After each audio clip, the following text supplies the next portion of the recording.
The Galactic Council sat in solemn silence within the grand chamber of their citadel, its vastness stretching across multiple systems, a place that had witnessed the rise and fall of countless civilizations. Each member, representing ancient species from across the galaxy, pondered the same issue that had brought them together: humanity. The humans, a species barely 2 centuries old in the context of galactic history, had begun to make waves far beyond their own solar system. To the Council, this was a problem. At the head of the table, the ancient Veilvor spoke first, their voice carrying the weight of eons. Humanity has proven itself reckless, they stated, eyes glowing faintly, reflecting the holographic star maps surrounding them. Their unprovoked expansion into the galactic frontier destabilizes the peace we've carefully nurtured for millennia. We must act before they threaten the very fabric of the order. A murmur of agreement rippled through the room. The Veilvor continued. They have already violated numerous accords, and their technology advances at a pace unmatched in all our records. We were right to dismiss them at first, but now they refuse to be ignored. Their recent discovery of interstellar travel, bypassing the security of our trade lanes, is the final straw. Another member, the Zaron, a species with a long history of intergalactic diplomacy, nodded gravely. Their militarization of the planets they colonize is alarming. What once seemed like a survival instinct is now a declaration of war against the balance we've maintained. The eldest member of the Council, the Eureka, a being of vast psychic power and longevity, who had long since abandoned physical form for a mental presence, spoke last. The humans are unpredictable, yes, but we cannot underestimate them. Their capacity for destruction is high, but their will to survive is what should concern us most. If they are allowed to continue on this path, they will not only be a threat to us, they will be a threat to themselves and the entire galaxy. A chill filled the room as all eyes turned to the holographic display, which began to show Earth's rapid expansion. Colonies had sprung up on moons, asteroid belts, and nearby planets, each one more ambitious than the last. With astonishing speed, humanity had gone from a fractured species, embroiled in its own conflicts, to one of the most aggressive explorers in the galaxy. What had been an inevitable outcome for a species driven by curiosity, survival, and the relentless pursuit of knowledge, now threatened the delicate galactic equilibrium. The Council could no longer ignore it. A motion was made, and a formal decree was passed. The Galactic Council issued a warning to Earth, demanding the cessation of all expansion and a return to a more controlled approach to space exploration. Humanity, the Council claimed, had overstretched itself and must now abide by the galactic order or face the consequences. The message was broadcast across all human-controlled territories in every language known to them. The Galactic Council declared that if humanity did not comply, they would face war, a war that would be swift and unforgiving. Their military might, vast and ancient, would crush the upstart species in a matter of weeks. The threat of annihilation was made clear, and the Council expected nothing less than total submission. Earth, however, did not flinch. The response from humanity was simple, concise, and chilling in its defiance. A single transmission came from the office of the President of the United Earth Government. It was a quiet broadcast, one that would echo across the galaxy. The President, calm but resolute, stood before the holoscreen, their expression unwavering as they addressed the Council. "Is that all?"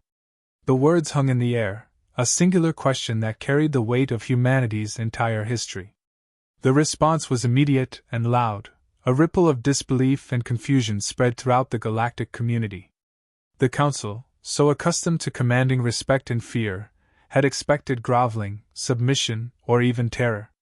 What they got was something else entirely, a challenge. The people of Earth, from the highest echelons of government to the humblest of workers, felt a surge of pride. The message had not been a threat, nor an ultimatum, it had been a question. A challenge. Humanity had faced threats before, from rival nations to extraterrestrial invaders, and always they had fought back. The thought of surrendering to any external power was foreign to their nature. They would not be cowed by the Galactic Council, no matter how ancient or powerful they were.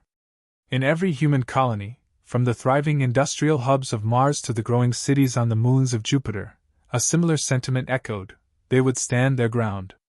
They would not be dictated to. The Earth's response, though brief, became a rallying cry. Resistance was not just an option, it was a necessity.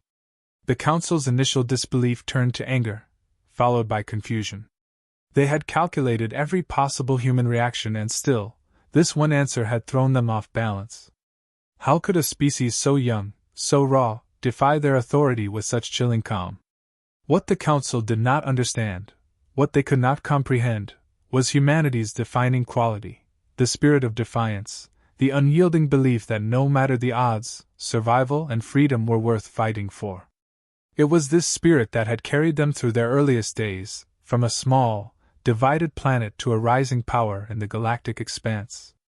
It was this spirit that had propelled them into the stars, and it was this spirit that would not bend, no matter how great the threat. The Council, stunned by the response, convened in urgent deliberation. They had expected to intimidate, to force compliance. Instead, they had been met with a cold, calculated rejection.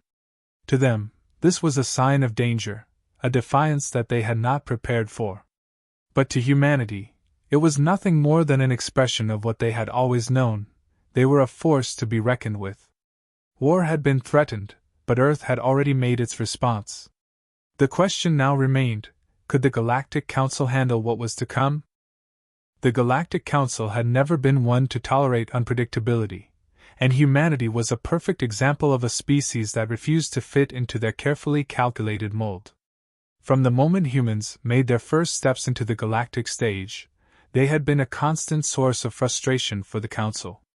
Despite their relatively short history in the cosmos, humans had somehow managed to defy all expectations. And that, in the eyes of the Council, was a problem. To the members of the Council, humans were primitive in their instincts, primitive in their behavior, and primitive in their lack of understanding of the greater order of the universe. They had watched as humanity, once divided and fractured, suddenly discovered the stars and began expanding their reach into the galaxy. What they hadn't anticipated was the ferocity with which humans pursued this expansion. Other species had explored space with caution, with the measured steps of a people who understood the risks of galactic politics. Humans, on the other hand, had barreled into the unknown with a sense of reckless bravado, disregarding ancient laws and protocols that the Council had taken centuries to establish. What bothered the Council the most, however, was not humanity's technology, it was their attitude. The humans didn't just explore the galaxy, they claimed it. They didn't just colonize, they built cities, raised armies, and carved out their own destiny, all without waiting for permission. The other civilizations in the galaxy operated with a sense of collective will, prioritizing the preservation of their cultures and the stability of the greater galactic system. But humanity didn't think in those terms. They were driven by individualism, by the belief that every person, every community, and every nation had the right to chart its own course. The Council, with its many species of shared consciousness, saw this as an absurd and dangerous notion. The Council's inability to understand this core aspect of humanity was both their greatest oversight and their most persistent fear. In their view, a species that operated without a collective mindset was inherently unstable. They had no concept of the shared purpose that had unified so many other galactic empires over the millennia. Humans, instead, appeared chaotic, hot-headed, unpredictable, and constantly in flux. Even their politics seemed a gamble, with humans' constant elections and shifting leadership making any long-term agreement with them a risk. Their nature seemed to the Council to be like a wildfire, dangerous, destructive, and uncontrollable. What the Council failed to realize, however, was that the very traits they viewed as weaknesses were precisely what made humanity so formidable. Humanity's individualism was not a flaw, it was a strength.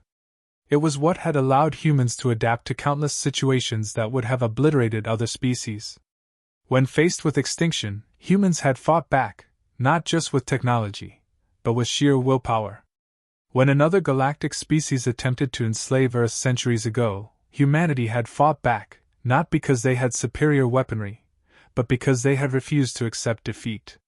That indomitable spirit had allowed them to survive, to thrive, and to claim their place in the cosmos. The Council knew this history well.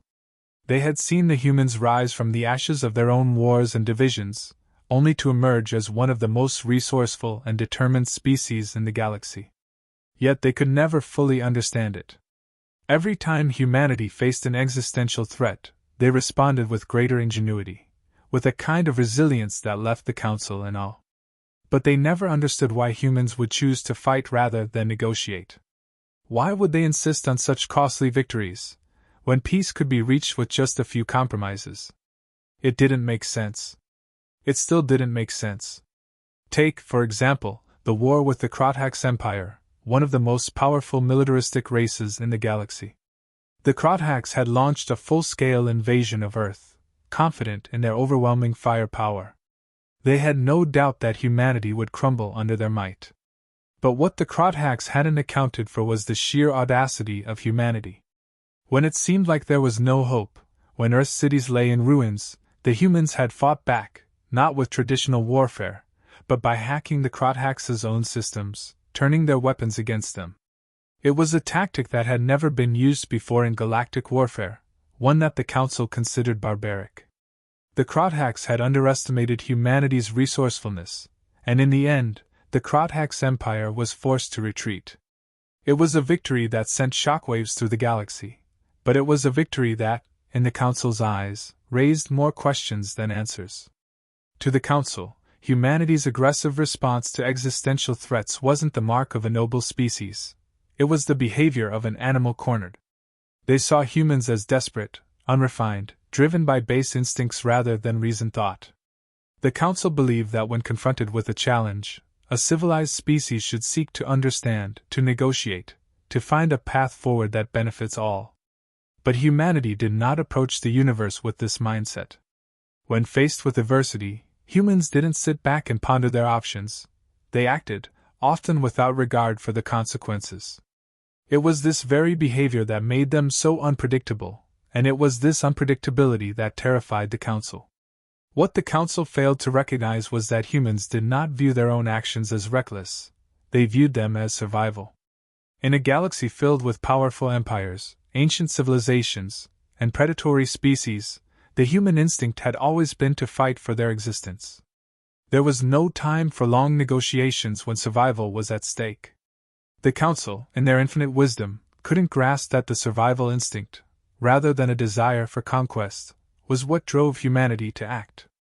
They didn't understand that every battle, every war, every desperate measure was a testament to humanity's determination to live, to expand, and to thrive, no matter the odds. To the Council, humanity's refusal to yield was seen as an aberration. They had never encountered a species so singularly focused on survival. The idea of a species that would fight, against insurmountable odds, against impossible enemies, was not just confusing, it was alien to them. Humanity's defiance wasn't born out of malice, it was born out of necessity. The Council had seen every other species in the galaxy either submit, or evolve into a form that could live in harmony with the galaxy's established order. But humanity had refused to do either. They fought because they had to. They fought because they couldn't imagine a future where they did not. And that was something the Galactic Council could not fathom. Humanity's response to the Galactic Council's threats was neither loud nor violent, but it was unmistakably resolute. The President of Earth stood before the broadcast feed, unflinching, even as the weight of the galaxy's gaze fell upon them. The transmission was brief, cutting through the airwaves with chilling precision. Without hesitation, the leader spoke, their voice steady but resolute. "Is that all?" The words were simple, almost dismissive, but they carried the force of an entire species' defiance. To the Galactic Council, accustomed to seeing planets bow before them in fear, it was a message they hadn't expected. A challenge. A declaration of resistance. The tone was not one of fear, nor was it one of arrogance. It was calm, calculating. It was human. The message spread like wildfire across the galaxy, resonating with beings from countless star systems. While some alien species recoiled, unsure of how to react to the boldness of this message, others began to feel a flicker of admiration. A few even felt a sense of camaraderie. The Council had made one grave miscalculation: they had underestimated the resolve of humanity. What was meant to intimidate had instead sparked something far more dangerous: unity. On Earth, the response was immediate. Across every continent, from the most powerful government halls to the smallest villages, the message was met with a sense of collective pride. People of every background and culture were united by a singular sentiment: humanity would not be coward. The President's words struck a deep chord within Earth's population, igniting a fire of defiance that spread from coast to coast, from city to city, and across every corner of the planet. Despite the Council's overwhelming power, despite the odds stacked against them, humanity would not retreat into submission. Military personnel, scientists, engineers, and civilians alike turned their focus to one singular task: survival. The threat of war was no longer abstract. It was real, and it was coming fast. But instead of fear, Earth's leaders saw only resolve. There would be no appeasing the Council. There would be no diplomatic concessions. For humanity, the stakes were simple: survival meant keeping their way of life. They would stand and fight. Humanity's ingenuity was put to the test in those crucial days. The world's leading minds and most seasoned engineers immediately set to work. They began retooling existing military technologies, retrofitting aging spacecraft with the latest advancements. Weapons once relegated to experimental status were fast-tracked into production. Even Earth's most humble technologies, simple tools, industrial machines, and civilian innovations, were repurposed for the coming conflict. From AI-driven systems to quantum-enhanced weapons, humanity's ingenuity shone through. It wasn't just about creating superior technology, it was about adaptability. Earth scientists were masters of the unexpected, able to harness new techniques at an unprecedented rate. Humanity's ability to pivot in the face of necessity was something the Council had failed to account for. The global focus on defense wasn't confined to the military alone. Earth's economy, once centered on growth and consumerism, shifted overnight to a war footing. Factories that had once produced consumer goods now churned out spacecraft components, energy shields, and cybernetic enhancements. Human adaptability was evident not just in their technology, but in their collective will. The population didn't waver in the face of the coming storm. They simply adjusted to the new reality, each person understanding that survival required the whole to come together. From students in classrooms to workers in factories, everyone had a part to play. People who had once thought little of their role in the grand scheme now understood the importance of their contribution. But it wasn't just technology and resources that humanity drew upon. It was the heart of their culture, the very core of their identity. Humanity had faced extinction before and had fought with every ounce of their being. It was part of their nature, to resist, to survive, and to never give up. They didn't look at the Council as an insurmountable force. They saw it as another enemy to be outsmarted. After all, humans had been fighting overwhelming odds since the dawn of their species. From ancient wars to the first steps on the moon, humans had always found a way to endure. The only thing that ever held them back was the will to fight, and that had never been in question. Every individual, whether they were a soldier, a scientist, or a civilian, understood what was at stake. The idea of bending the knee to an alien power was unthinkable. Earth had fought too hard for its independence, for its place in the stars. No external force, no matter how powerful, would take that from them. The leaders of Earth knew that the coming conflict wasn't just about defending a planet, it was about defending a way of life. It was about the freedom to decide their own future, to chart their own course without interference. And that was non-negotiable. Humanity's philosophy was as old as the species itself: survival was a right, not a privilege. They didn't fear death. They didn't fear destruction. What they feared was being subjugated, being told what they could and couldn't do. That was a fear they would never let take root. It wasn't about pride, it was about existence. The desire to keep their freedom, to maintain their autonomy, was something that ran deep within every human, from the humblest farmer to the highest-ranking official.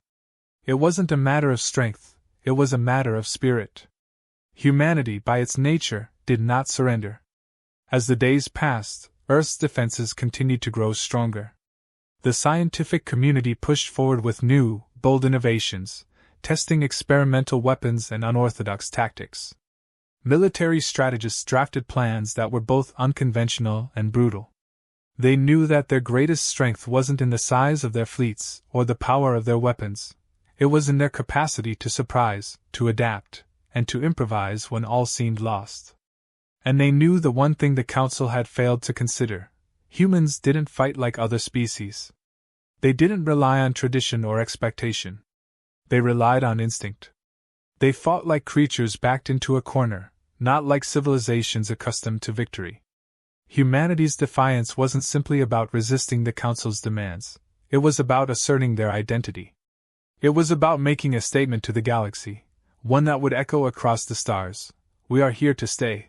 The message was clear: Earth would never bow.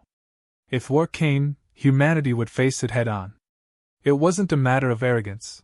It was a matter of survival, and survival was the one thing humans had always excelled at. As the threat of war with the Galactic Council loomed ever closer, humanity's response was swift, resolute, and more unified than anyone had expected. The divisions that had once plagued Earth, nationalism, political differences, and ideological divides, began to dissolve in the face of the most imminent existential threat in human history. Nations that had been rivals only weeks earlier were now sharing intelligence, pooling resources, and collaborating on a scale previously thought impossible. The war machine that had once been fractured by petty conflicts was now a unified force, a testament to humanity's ability to adapt under pressure. Every corner of the planet was involved in the defense effort, from the bustling cities of the United States to the high-tech laboratories of China, from the thriving industrial sectors of the European Union to the vast outback research facilities of Australia. Humanity's collective will had turned a divided world into a single entity, a focused machine working toward one singular goal: survival. Even Earth's most isolated regions, where spacefaring ambitions had once seemed distant and unimportant, now joined the effort. Scientists from all backgrounds, military strategists from every nation, and even civilian engineers were drawn into a vast, coordinated effort to prepare for the conflict ahead. The Galactic Council had not anticipated such a rapid unification. To the Council, humanity was a species of many voices, a chaotic, disorganized entity that couldn't possibly work together when faced with a true threat. Their predictions had been based on the assumption that humanity would fracture under pressure, that the disparate governments and factions on Earth would tear each other apart before they ever mounted a serious defense. Instead, they found themselves confronted by a single, unified species, each individual playing their part, each nation contributing its strengths. The driving force behind humanity's rapid preparation was, of course, technology. Earth's engineers and scientists were pushed to their limits, and beyond. In a matter of weeks, the pace of technological advancement had accelerated to a level that was almost unbelievable. There were no limits to human creativity, and every corner of human ingenuity was brought to bear on the problem. Long-established technologies were re-engineered, modified, and adapted to meet the needs of war. Spacecraft that had once been used for exploration or commercial purposes were refitted with military-grade weaponry, reinforced hulls, and advanced defense systems. Satellites that had been used for communications now functioned as part of an elaborate early warning network, scanning the skies for any sign of the Council's fleet. The development of new weapons was perhaps the most impressive aspect of humanity's technological leap. Researchers, working in secret labs and makeshift facilities around the world, developed new weapon systems that pushed the boundaries of physics. Focusing on technologies that could exploit the weaknesses in the Council's own technology, humanity's top engineers pioneered new forms of energy weapons, including railguns and particle beam weapons, which were designed to disrupt the energy shields that protected enemy ships. The advancements in artificial intelligence, long used in civilian applications, were now being employed in military contexts: autonomous drones, hyper-intelligent combat systems, and battle-ready AI to outmaneuver and outthink the Council's vast fleets. The rapid pace of technological development, driven by the urgency of the situation, had one crucial impact: it forced humanity to think beyond sheer firepower. The Council's military might was overwhelming, but humanity knew they could not win through brute force alone. Their fleets would never be able to compete head-on with the massive warships that the Council possessed. Instead, human strategists adopted a different approach. Humanity's military planners focused on leveraging their greatest strength, their adaptability. Humanity's strategy was centered around guerrilla warfare in space, an unconventional approach that would exploit the vast, open expanse of the galaxy. Instead of building massive fleets that could directly challenge the Council's forces, humanity began constructing smaller, faster, and more maneuverable warships. These ships were designed to hit hard and fast, using surprise, stealth, and unpredictable tactics to destabilize the far superior Council fleet. The ships were lightly armored, but they carried powerful, precision weapons designed for quick strikes, perfect for the hit-and-run tactics that humanity had honed over centuries of conflict on Earth. The human fleets were agile, and their crews well-versed in the art of adapting to changing conditions. When the Council came to fight, humanity would be ready to outthink them at every turn. But humanity's resolve went beyond tactics. It was rooted in an understanding of the enemy they were facing. The Council, with all their ancient wisdom, operated with a sense of superiority. They had dominated the galaxy for millennia, and to them, the notion that a young, primitive, species like humanity could mount any kind of serious challenge was laughable. But this arrogance was exactly what humanity planned to exploit.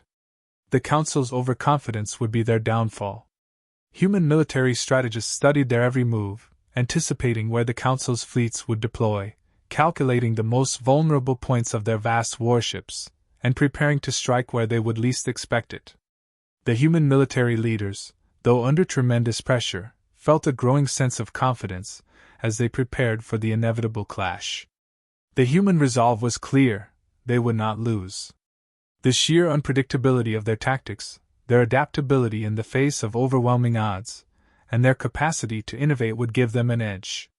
They would use every advantage, no matter how small, to make the Council's invasion as costly as possible. Every new weapon, every new piece of technology, was seen as a chance to turn the tide.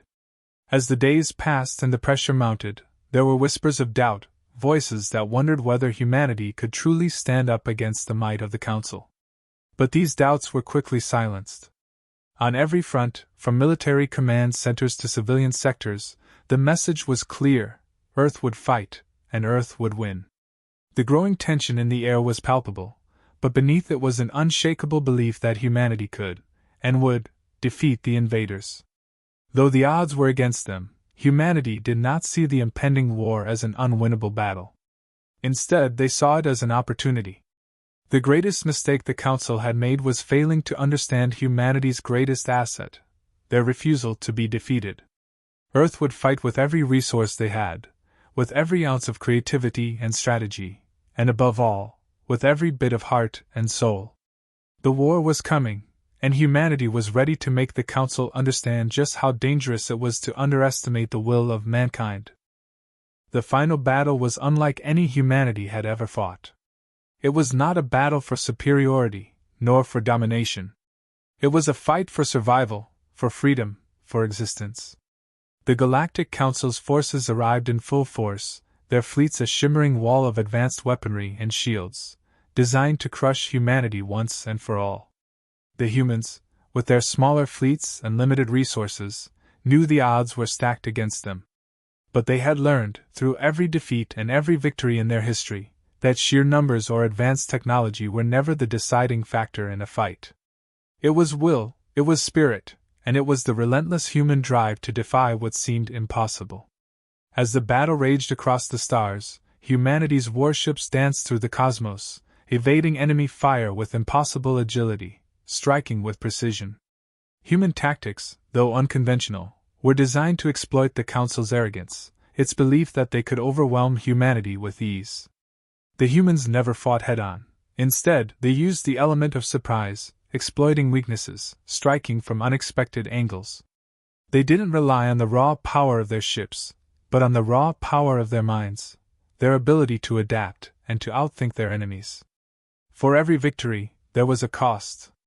Every human ship that fell, every soldier lost, was a brutal reminder of the high price of resistance. But the tide was slowly turning. The Council had expected a quick, decisive victory, but humanity's unpredictable tactics, combined with their unbreakable resolve, began to erode the confidence of their adversaries. The human spirit could not be crushed by overwhelming force, and the longer the battle went on, the more the Council's leaders began to question whether they had miscalculated. It was then that the twist came, a maneuver so daring, so unexpected, that it left the Council scrambling. Humanity, always underestimated, had been working on something in secret, a weapon that could destabilize the very fabric of the Council's advanced technology. It was a system, derived from their research into quantum physics and artificial intelligence, that allowed them to create a disruption in the Council's communication networks and defense systems. As the Council's forces were busy locking down their fleets, humanity launched a counterattack that sent shockwaves through their systems.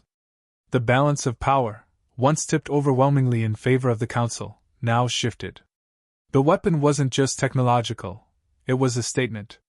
Humanity was no longer a helpless species to be crushed, it was a force to be reckoned with. As the battle reached its crescendo, the tide had unmistakably turned. The Council, caught off guard by the sudden power of human ingenuity, was forced to retreat. What had seemed inevitable, a swift and decisive victory for the Galactic Council, was no longer so. The humans, with their courage, resilience, and unwavering defiance, had proven themselves capable of fighting back against even the most daunting of foes. In the aftermath, the stars were quieter, as the remains of the Council's once mighty fleet drifted in the cosmic silence. Humanity, battered but unbroken, stood victorious. Yet the victory was not just military, it was existential. Earth's place in the galaxy had shifted forever. The Galactic Council, once so sure of their superiority, now understood that humanity was no longer a species to be dismissed. They had been forced to recognize humanity's greatest strength, the capacity to survive, to innovate, and to defy the odds when it seemed impossible. But while Earth celebrated, there was little triumphalism. The victory was hard-earned, and the scars of war were still fresh. Many lives had been lost, both human and alien, and there was no sense of complacency. The battle had been won, but the war had only revealed a deeper truth, that humanity's place in the galaxy had been won not through sheer might, but through the strength of their spirit and the unity of their people when it mattered most. In the quiet after the storm, as humanity reflected on their improbable victory, the reality of their situation began to set in. The Council, humbled and wary, may have been defeated, but they had not been destroyed. The galaxy was still a vast and dangerous place, and many other threats lurked beyond the stars. Humanity had earned its place, but the universe was still full of challenges. Yet, as humanity looked up at the stars, there was no fear in their hearts. The same spirit that had driven them to fight for survival, the same will that had kept them standing when the odds were stacked against them, would carry them forward. The final battle had been won, but it was only the beginning. The galaxy had learned that humans were not a species to be taken lightly, and that their adaptability, resilience, and relentless defiance were forces that could shape the future of the stars. As the leaders of Earth stood in the aftermath, looking toward a future that was now open to them in ways they had never imagined, the question that hung in the air was simple: what next? Humanity's victory had opened a door, but beyond that door lay an uncertain future. What would they do with this newfound place in the galaxy? What challenges would they face, and what alliances would they forge? The Council had been humbled, but they were not gone, and new threats would arise. Yet one thing was certain: humanity would meet whatever came next with the same fierce determination that had driven them to triumph in the first place. The stars beckoned, and humanity, now united and unbroken, was ready to answer the call. The final reflection was this: humanity's greatest strength wasn't in their weapons or their technology. It was in their spirit, the unyielding, undying will to fight for their place in the universe, no matter the cost. And as Earth's gaze turned toward the stars, the story was far from over. What awaited them in the vast unknown would be decided not by the powerful fleets of the Council, but by the hearts and minds of humanity itself.